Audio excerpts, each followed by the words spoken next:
पश्चिमी नौसेना के commander vice admiral Shekhar Sinha ने अपने पद से स्वेच्छा से सेवानिवृत्ति लेने की इच्छा व्यक्त की है।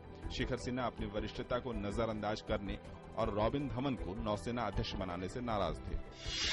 जम्मू कश्मीर के पुलवामा जिले में संदिग्ध उग्रवादियों ने विपक्षी पीपुल्स डेमोक्रेटिक पार्टी से संबंध सरपंच की गोली मारकर हत्या कर दी। अभी तक किसी उग्रवादी संगठन ने इसकी जिम्मेदारी नहीं ली है।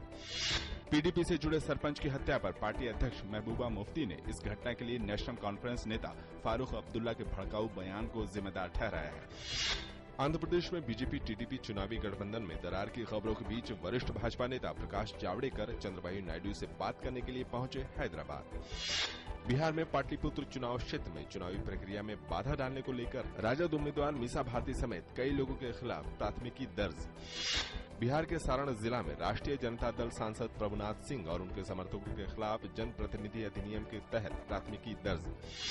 चुनाव आयोग ने गुरुवार को भाजपा नेता अमित शाह के उत्तर प्रदेश में लोकसभा चुनाव में प्रचार करने पर लगी रोक को हटाया। इससे पहले शाह ने भरोसा दिलाया था कि वह लोक शांति और कानून व्यवस्था को बाधित नहीं करेंगे।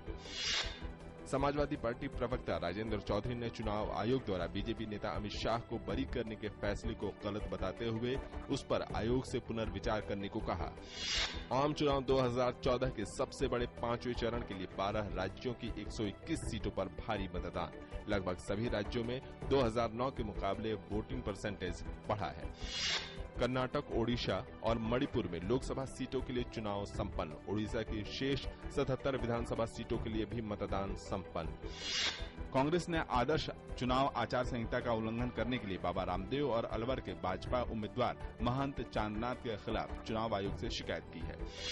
24 अप्रैल को होने वाले लोकसभा के छठे चरण के चुनाव के लिए प्रचार ने जोर पकड़ा।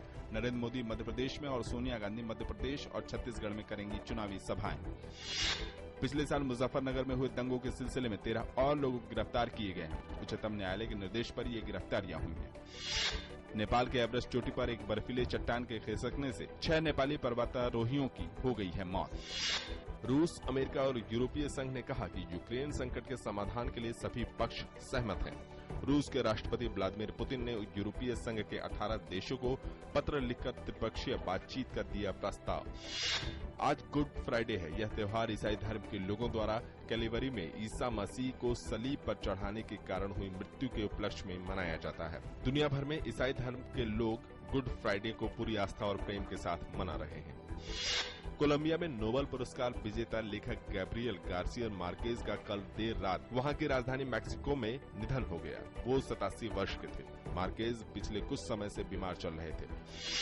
आज विश्व धरोहर दिवस है। धरोहर ऐसा कोई भी स्थल हो सकता है जिसका ऐतिहासिक, सांस्कृतिक और प्राकृतिक महत्व हो। यूनेस्को ने देश की 30 जगहों को वैश्विक धरोहर की मान्यता प्रदान की है।